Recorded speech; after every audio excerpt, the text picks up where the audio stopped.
G'day everybody, Daniel here from GI Energy. Today I'm going to run through commonly used solar and battery terminology and how you can easily understand all the jargon that you might hear if you're exploring solar and battery.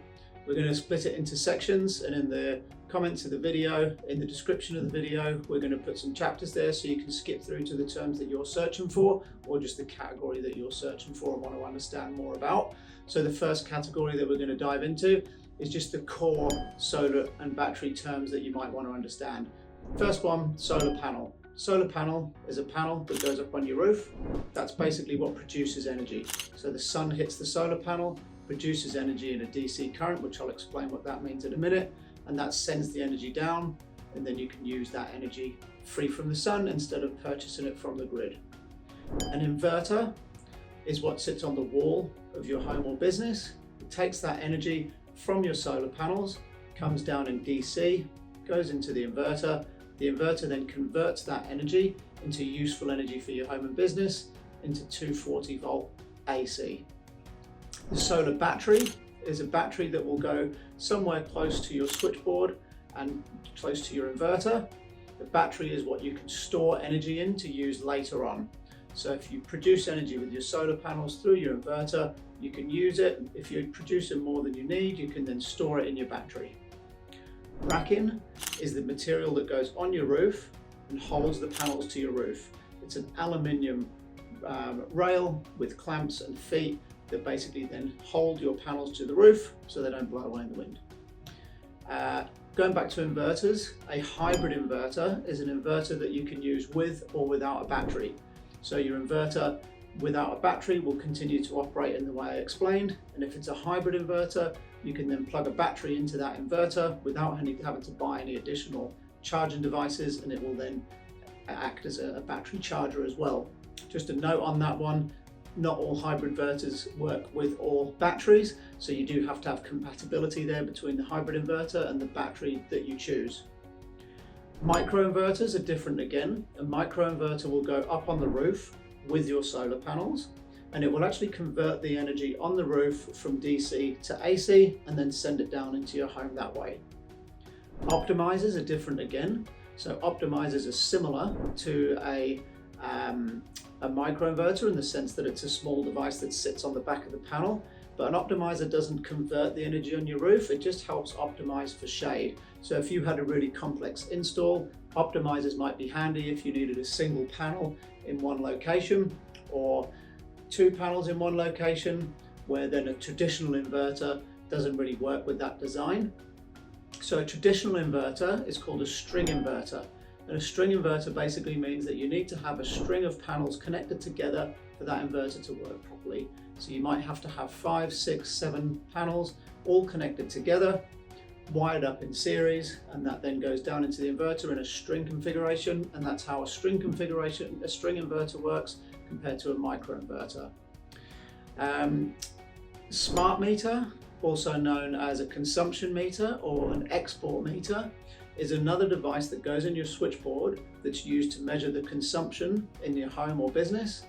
So your solar inverter will know what your solar system's producing and it will measure the production, but it wouldn't know what you were consuming because there's no way of it measuring that energy unless you have a smart meter, as I say, commonly referred to sometimes as a consumption meter or even an export meter, that sits in the switchboard and measures the consumption in the property and gives you then both solar production and consumption. That smart meter is also used, that terminology is used for a retailer smart meter, which goes in your switchboard and measures electricity that you're buying from the grid, and I'll explain that one a bit further down. That meter also, the reason people call it an export meter is it can control your export. So in some cases you'll have export limitations with your solar system, meaning that you can only export a fixed amount or a maximum amount back into the grid at any one time, and that little meter will control that. So if you're producing more than you need and your battery's full, you don't need it in the home or business, and you've got export to go back into the grid, that meter will control how much can go back into the grid. Kilowatts is one that you'll hear a lot, and then kilowatt hours. So kilowatts is kilowatts is different to kilowatt hours in the sense, the easiest way to explain is probably if you're measuring a battery. So if you're looking at a 10 kilowatt hour battery, that's how that would be classed. But kilowatts would be how many panels you had on your roof, for example. So you might have a 13 kilowatt system and a 13 kilowatt hour battery. So the reason it's worded that way is because your battery basically has that amount of volume of storage inside it, whereas your panels can produce up to that kilowatt rating that they're being classified as. So a kilowatt hour, to give it different context, is what you're being billed for on your energy bill. So if you had a microwave and it was 1,000 watts and you had it on for 1 hour, it would draw 1 kilowatt hour of energy from the grid, or 1 kilowatt hour of energy from your battery potentially.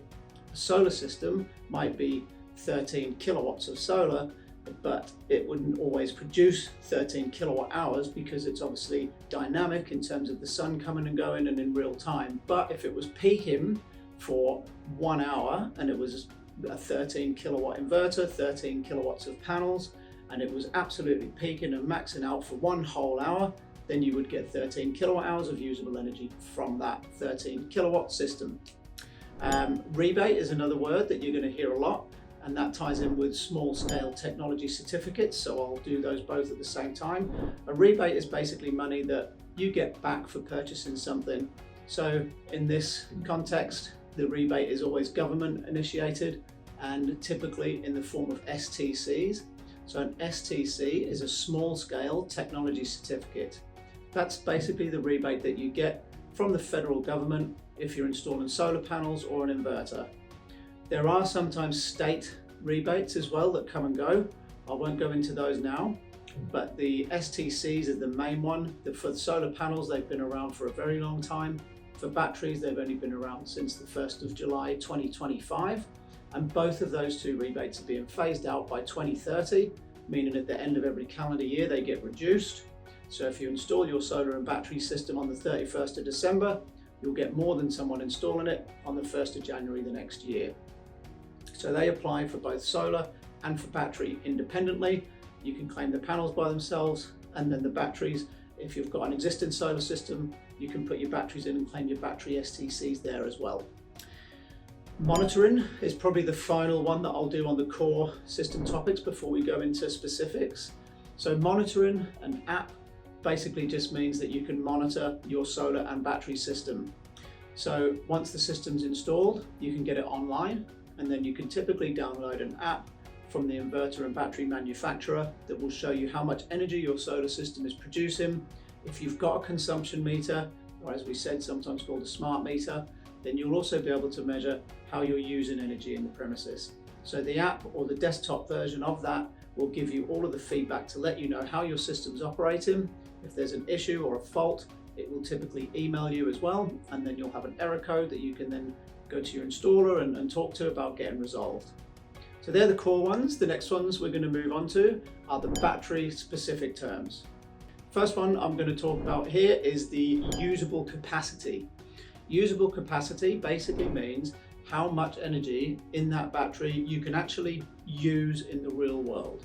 So if you've got a 10 kilowatt hour battery, it may have usable capacity of 8 kilowatt hours. Then we've got the nominal capacity, which is basically the full amount. So in that exact example, that would be 10 kilowatt hours would be the nominal capacity. The usable capacity would be 8 kilowatt hours. These are not real numbers and they don't refer to a specific battery. I'm just using them as an example. Depth of discharge is another one that you'll hear a lot. Depth of discharge means how much you can discharge your battery down to that level where it's still safe and not going to basically harm the battery. So your depth of discharge is representative of how much of that energy that you can actually use before the battery, before it affects the battery's health long term or before it's unsafe to use.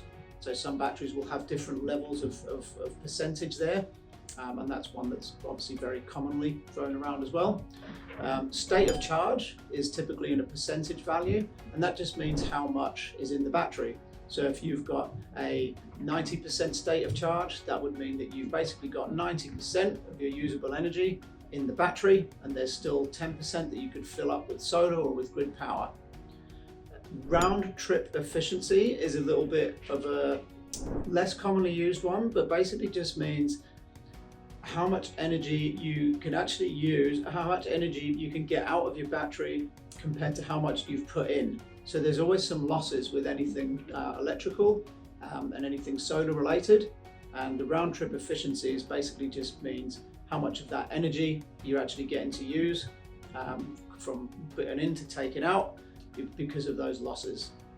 Next one on my list is cycle life. So that just means a cycle basically is just one full charge and discharge of your battery. So just using the same 10 kilowatt hour example as we used before, a full cycle would be, if it was 10 kilowatt hours of usable energy, of course, then you'd have a battery that was charged all the way to 10 kilowatt hours and all the way back down again, and that would give you one cycle. Warranties always have a cycle in there as well, so how many cycles you're allowed to have for that warranty still to be valid. Might be 10,000 or whatever it is in that particular warranty, so that's something to be aware of, as well as the time frame of the warranty. It will also typically have the cycle life in there. Throughput is a little bit different. So throughput is also in lots of warranties, and that means how much energy is actually allowed to go through a battery within that warranty period. So for example, a 10 kilowatt hour battery with a lifetime of 30 megawatt hours means that you can deliver 10 kilowatt hours of storage 3,000 times. So that's your throughput. LFP is your lithium iron phosphate. That's one that you'll hear quite a lot and can be quite confusing. It's just the chemistry in most modern home solar batteries. It's actually also the chemistry in most smartphones, electric vehicles. It's just a really safe, tried and tested, proven chemistry that's used in lots of batteries now. It's quite light, very reliable, good lifespan, and you can charge them to really low levels. So that's why most manufacturers are using that technology. There are other chemicals as well that people are using, but that's the one that you'll definitely hear of a lot more than any others. Backup is the next one on my list. So backup power means power that you can use if the grid fails.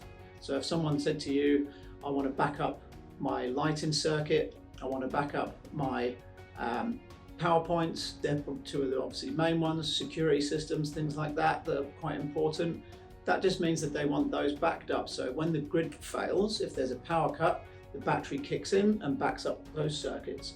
You can back up the whole premises as well, but usually people are identifying what we call essential loads, which basically is the loads that are essential to you to continue to run the home or business, and those ones then are then backed up with that battery power.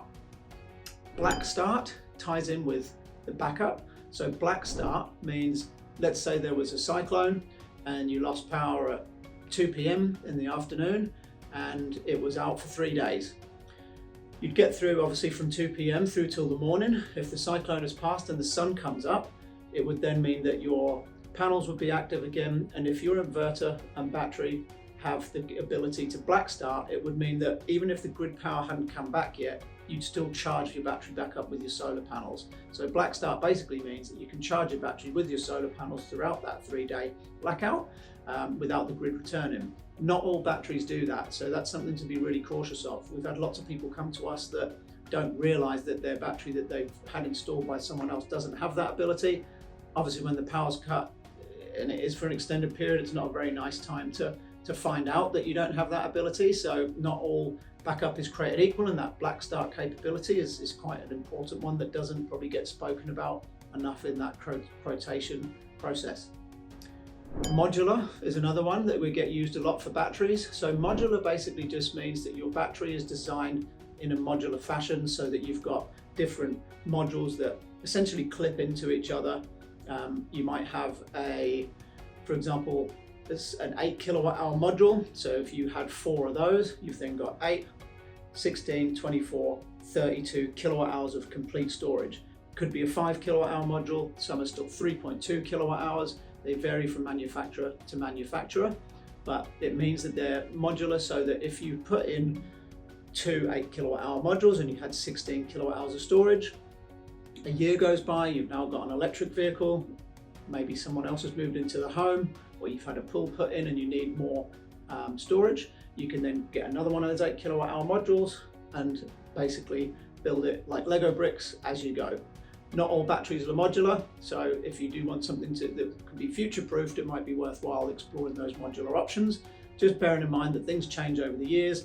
If you install a type of modular battery right now and you come back 5 years later, there could be compatibility issues, but it's still probably at this stage the best way to try and protect yourself for improving and increasing the system at a later date.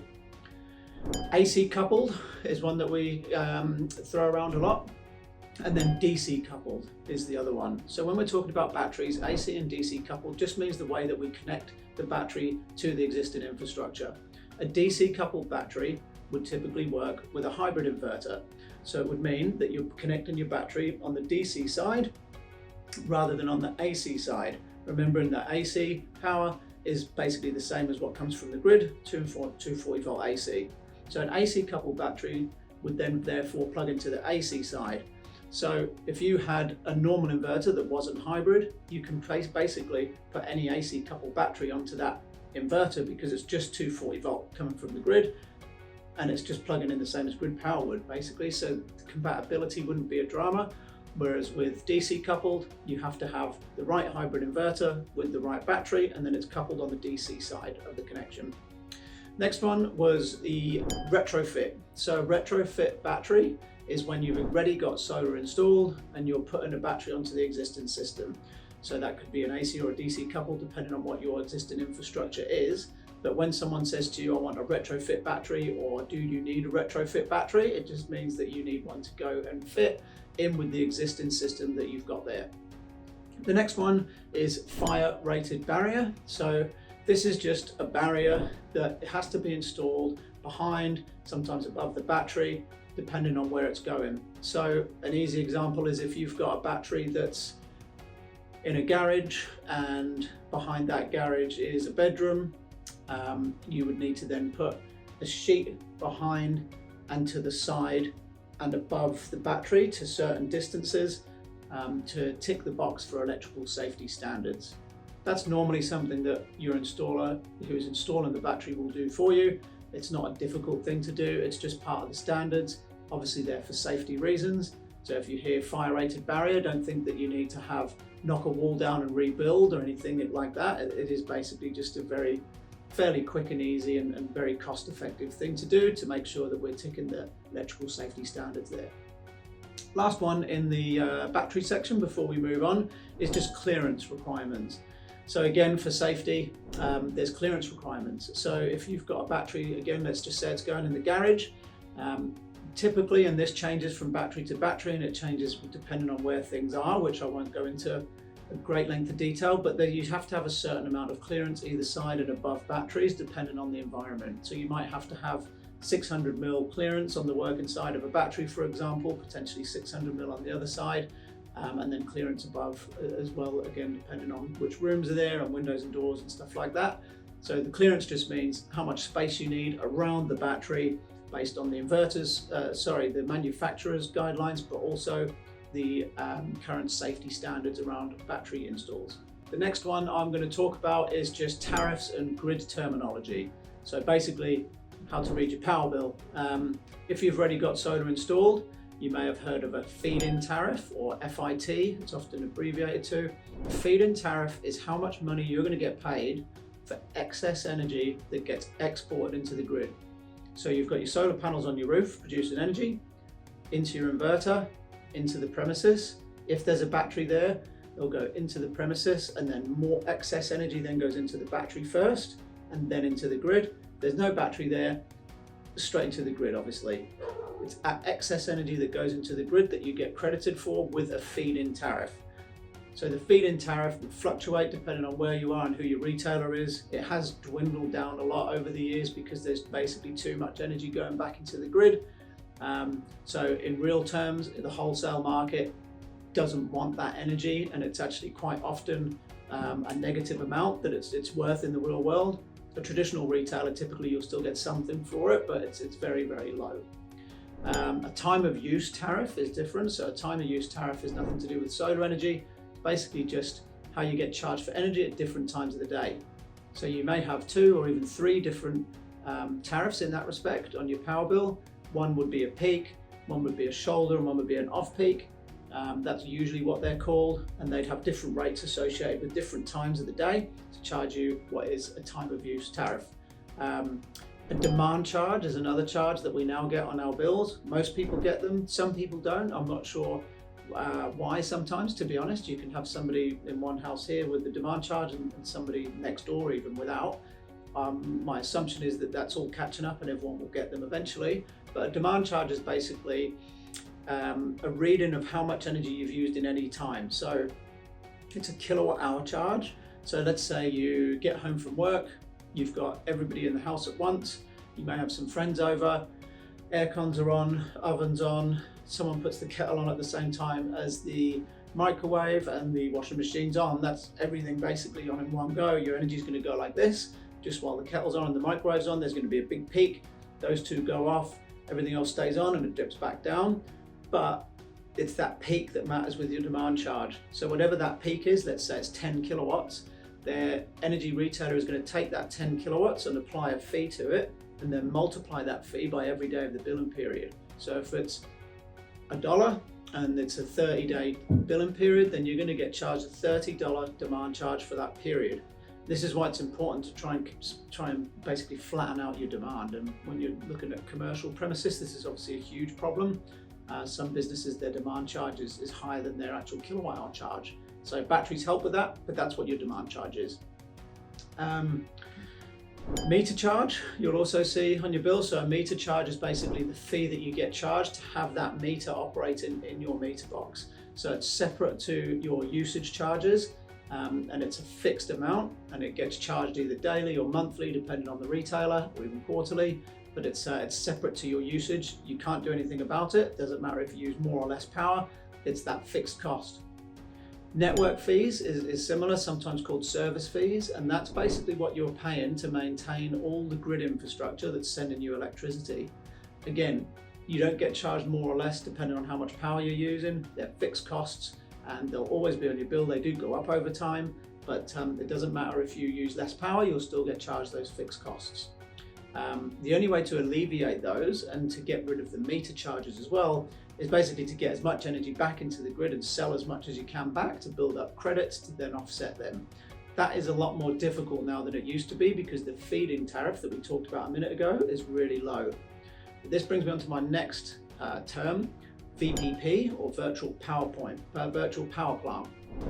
Virtual power plant is basically a network of battery owners that have all joined the same network and are all given the grid permission, or the VPP I should say, permission to charge and discharge their battery when it makes sense to do so. That's usually because energy is very cheap during the day when everyone's selling energy back into the grid and the grid doesn't want it, and then it's very expensive from 4 till 8 p.m. when everyone wants to use power. So your VPP would then make sure that your battery's fully charged during the day when it's really cheap. If the solar's not going to get it fully charged, you could then potentially charge it with free grid power or grid power that costs very little. And then in the evening when it's really expensive, you could export it back into the grid and sell it for a much higher rate. That's how you can potentially alleviate those meter fees and those service costs, is by selling enough back at a higher rate to basically build up enough credits to get rid of those fixed costs. Bear in mind that VPPs will have a cost associated with them as well in one way, shape or form. Amber Electric is the most popular one at the moment. It's the one that I'm with, and they have a $25 a month at the time of recording fee. So you'd have to make sure that you can offset that also, or just accept, it's $25. You're going to get obviously much cheaper energy during the day and sell your battery back more at night. So a VPP helps you get more value out of your battery. It does mean you'll use your battery more as well, so there's some wear and tear there to consider because you're going to charge and discharge it quicker than you would do normally. A smart meter we mentioned earlier, so a smart meter in a different context. So smart meter obviously with your inverter is different, but also people call the meters in their meter box that the retailer puts in a smart meter now as well, and it just means that the smart meter is able to communicate basically remotely to let them know how much energy you're using. So going back to the demand charge, if you didn't have a smart meter, you wouldn't have a demand charge because it wouldn't know what that peak was. The old meters are just a spinny wheel, and someone would come round once a quarter and they'd read them and they'd write down how much energy you'd used. The smart meter doesn't work like that. It's digital, and it sends the information back automatically, so often there's no need for someone to come around and read it, but also they're able to measure every half an hour how you use energy, so they're able to charge you for those demand charges. They're more accurate, they're newer, and everyone's getting one. If you don't already have one, you will end up with one at some point. Off-grid and grid connected. So if you're off-grid, it means that you don't get a power bill. You've got no access to grid electricity, and you've just probably, if you are off-grid, you've probably got a generator or a decent solar and battery system that supply your energy, so there's no power bill. Grid connected just means that you're connected to the grid. One thing I guess that is worth noting here is some people come to us and they'll say, I want to go off-grid. A lot of the time, if they are in an area where there's grid power, what they actually mean is, I just don't want a power bill. So getting a $0 power bill and going off-grid is very different. Going off-grid means cutting the line, and you wouldn't do that, because at the very least, if you've got a really good solar and battery system that's going to cover all your costs, you just want the grid as backup. So if something goes wrong with your battery system, you'll still have grid power. Or if you get really bad weather for a really long time, but the grid's still there, you're not worried about it. So it's unusual that you'd go off grid if you had the option to be grid connected still. I think that covers those. So the next one I'll just run through is the accreditation. First one with the accreditation is SAA Solar Installer or SAA Solar Designer. You'll hear that a lot. So SAA is basically Solar Accreditation Australia, and it's a course that people have to do to be accredited to install or to design solar systems here in Australia. You have to have this if you want to do an install, and all your accreditation has to go on the paperwork to claim rebates. So your installer should have that. There's solar only, and then there's solar and battery accreditation, so make sure that they have both. The next one is NETCC approved seller. So this is different. NETCC is the new Energy Tech Consumer Code, and that applies to retailers. So we are an NETCC approved seller. Most reputable solar retailers are, and it's just a code, another level of accreditation, I guess, and a code of conduct that we sign up to adhere to. So we have to supply certain documents and follow certain standards in order to maintain that accreditation. And most, as I say, most credible retailers in Australia have that NETCC accreditation as an approved seller. Electrical license is the other one. So electrical license or electrical contractor license is another thing that your installer has to have in their name, not in a company name. And that's different states have different licenses, but you always need one. There's different types of insurances as well that get talked about a lot. Public liability insurance is one that's absolutely must have. Every installer should have a good coverage for public liability. Basically means if they fall through your roof and they cause 20 grand's worth of damage or something like that happens with their work, then the public liability insurance is basically covered to help deal with that claim if there's any discrepancies there and they can't pay for it. The other one is professional indemnity insurance. So professional indemnity insurance is a bit different. That's is based on, if I tell you that you're a business owner and you're going to save X amount of money with your solar system and it's going to work this way, I'm essentially advising you how that solar system works. If that advice is poor and it doesn't do that, then that's when professional indemnity insurance would potentially have to come into effect. If there's significant losses based on the incorrect information being given, then that's why you have a professional indemnity insurance. The next one is financial terms. So battery rebate we've covered. As I said earlier, there are some state rebates, but I won't go into those in this video. Payback period is one that everyone talks about. Payback period basically just means how quickly you're going to get your money back. So if you've got a solar and battery system that costs 10 grand, it's going to save you 2.5 grand a year. That's obviously a 4-year payback, because 4 times 2,500 equals 10,000. So if you install that system, it saves you 2.5 grand a year. In 4 years, you've got 10 grand's worth of savings, meaning that your payback period is 4 years. Just one note there, energy costs don't stay the same. So if you're actually really wanting to calculate that payback period properly, you should probably factor in a percentage increase per year of energy costs. So they might go up by 2, 3, 4, 5, 10%, whatever you feel comfortable using and whatever it is historically in your area, and that will then give you a better, more accurate payback period. ROI is another one. ROI stands for return on investment. So in line, similar to your payback period, it's basically how you're going to get your financial return. So your return on investment in year one, under that same example of a 4-year payback, would be 25%. Meaning you've got 25% of your money back in the first year. That's your year one ROI. There's other terms around it that get a bit more technical, but those are the basic ones that you need to know. Your PPA is one that you might come across as well. It's a power purchase agreement. This is more for businesses. A power purchase agreement means we put the panels on the roof and your battery and your inverter and all the rest of it, and you just basically buy the energy. So there's no deposits. You basically just start buying energy from the solar system when it's producing energy. And if it doesn't work, you don't pay anything because there's no energy to buy. As I say, this really only is applicable for commercial systems over 100 kilowatts, but yeah, PPA is becoming, I think, more popular in Australia. It's very popular elsewhere. So a power purchase agreement is something that that you might hear of if you're in the commercial space. Positively geared is another one, and this is a lot of people for a while were advertising free solar, and that's really what they mean, is that you can positively gear that investment. So a simple way of explaining that is, let's say you install a solar system on the roof of a home or business, you get your battery installed, it's going to save you, say, $2,000 a year. If you don't want to pay for that up front because you don't want to spend the money on buying it, you could then finance that over a period of time, and you could structure it so if your savings are $2,000, you could potentially structure it so the costs on that same year are only $1,500. So you install your system, you pay nothing, you save $2,000 in the first year. In that same year, you only pay $1,500 to get the system paid down, meaning you've got $500 positively geared.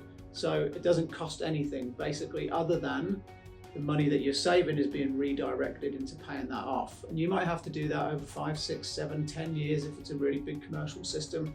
But the key is, all you're doing there is you're moving money that you're currently giving to your energy retailer, and you're redirecting it into your solar system. And let's say it was a 5-year term. At the end of that 5-year term, you're still saving all the money, but there's no debt against it. So now you have got the full savings going into your bank. You've got an asset in your home or business that you wouldn't have had, and you've done it just using money from your end that you'd normally give to your energy retailer anyway. So there's no such thing as free solar. There's great rebates, and when people are advertising free solar, that's really what they mean. And when you speak to one of the consultants, that's how they'll pitch it to you, that you can positively gear the investment, and that's the correct way of explaining and wording it.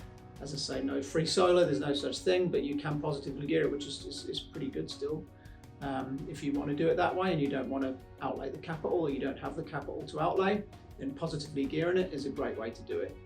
The last category I wanted to talk about was future facing terminology, smart energy terms. So the one that you're going to hear more than anything else is basically V to G, or V to X, some people are calling it. There's a bunch of different ones that are associated with that, but basically V to G is the most popular one. That means vehicle to grid. What that means is, let's say you've got an electric vehicle, and your electric vehicle has an 80 kilowatt hour battery. You could potentially use that battery to send energy into the grid and get paid for it. That's what V to G means, vehicle to grid. Before I go any further, this isn't available right now. So as we're recording this video, some battery manufacturers have built-in chargers that will allow you to do this, but the bottleneck is with the network and with the cars. So right now, as of today, it's not possible, but it's coming. So V to G is vehicle to grid. Then you've got V to H, which is vehicle to home. Same thing again. You come home from work, it's a short commute, you've got 70 kilowatt hours still in your battery, it's been terrible weather, you're not a part of a VPP, so your battery is depleted. You can basically plug your car into your house and run your home on your electric vehicle battery. And then obviously the next day, if you're still You'd want to reserve enough, of course, to still be able to drive and charge the car and all that sort of stuff. But it allows you to basically utilize your electric vehicle battery as part of your overall energy mix at home. So that's vehicle to grid, vehicle to home. There's also vehicle to load, so V to L, which just means that you identifying a specific load that you want that car to be able to run, just like vehicle to home really, but I guess you could also use it if you were not at home. So if you were out somewhere, you know, there might be some camping equipment that you could use the car battery for, that type of stuff. So the possibilities there are pretty endless, but as I say, it's not here yet, but it's something that's definitely coming and something that potentially could be quite valuable in the future. Bi-directional is another term that you'll hear. Bi-directional charger basically means that you have a charger that's capable of doing all this stuff, the vehicle to grid stuff and vehicle to home. So it means it can go both ways. It's bi-directional. So it can charge and discharge, and it's able to take energy into your car and pull it out of the car to use in your home or business. Home energy management systems are basically just like a smart control of energy flows in your house or business. So you can really, I mean, you can do this right now, and you can automate things in a very intelligent way now, so that appliances are used only when it's the right time for on a cost basis. So your automation can be, let's say you've got a demand charge threshold you don't want to go over, so you don't want to go over 8 kilowatts demand for some reason, and you're approaching that, then your energy system might say, okay, let's ramp down certain loads. So I'll give you a practical example. We have a premises where we installed one of these energy management systems, and it was for aircon, so there wasn't enough power from the grid, and to upgrade the power from the grid would have been really significant in terms of cost. So instead we put an energy management system in, and when it was approaching the threshold where things were going to trip, it just ramps down different aircons at 25% intervals. So let's say the demand, the threshold, the capacity threshold was 100 kilowatts, and we got to 95 kilowatts, it might say, okay, let's ramp down priority 1. So let's dip this aircon down by 25, and then if we need to, we'll do the next one and the next one and the next one, and then potentially another 25, and it will manage the load for you. You can do this in all sorts of different ways and customize it for homes to manage your energy, not just for cost, but for convenience. So you can have your aircon come on at certain times or go off at certain times. You can have your vehicle charge at certain times, overnight, in the morning. You can have obviously heating come on, ceiling fans, whatever it is, whatever you can imagine really, you can automate. So that's, I guess, the future of energy management, is having things that are not only automated, but intuitive and intelligent and learn with you. So you wouldn't have to work hard to make these things happen. It would just know and understand when to turn different things on and off. Pool pumps is another one. You know, you might be able to have your pool pump run only when it's needed instead of just on a timer all day. So all these things are now starting to emerge, where you have a smart home and you'll be able to basically have all your energy managed and automated, and potentially, if you want to, connect it to a VPP, so you're always buying and selling energy at the best times. And then you've just got this real holistic, smart energy, automated approach to managing your energy at home. On a business level, obviously it's different again, it gets more complicated, but the benefits are higher. So yeah, the home energy management systems can be called lots of different things, but ultimately that's where we're headed, into a world of just fully automated, really intelligent energy management systems that are just taking control of everything for you, making sure you've got minimal cost and maximum convenience. I think we've covered most of the most commonly used terms there. Obviously, you know, the industry's changing all the time. If there's ones that we've missed or you want to know a little bit more about, just you can obviously put that in the comment, and we'll come back to it pretty quickly and let you know what our take of it is. Hopefully this has been helpful, and we've got lots of other videos explaining all of this stuff in more detail if you'd like more information. Thanks.